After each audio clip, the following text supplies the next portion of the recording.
বন্ধুরা, ছাদ বাগানের জন্য শীতের মরশুমি ফুলের চারা এনেছিলেন, যেমন গাঁদা, যেমন নানা রঙের পিটুনিয়া, যেমন নানা সবজির গাছ, টমেটো থেকে শুরু করে লঙ্কা অথবা স্টক বা রুটবেকিয়া ইত্যাদি চারা। কিছুতেই আশানুরূপ গ্রোথ নিচ্ছে না। কি করবেন ভেবে পাচ্ছেন না? কোনো মতেই গাছগুলোর গ্রোথ কিন্তু ভালো হচ্ছে না, গাছের বৃদ্ধি থেমে গেছে। মাত্র একটা টিপসেই করে ফেলুন বাজিমাত।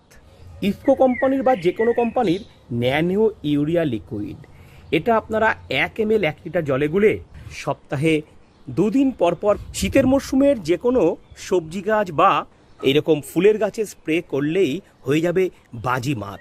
গাছের গ্রোথ যেমন ভালো হবে, তেমনি গাছে আসবে প্রচুর কুড়ি।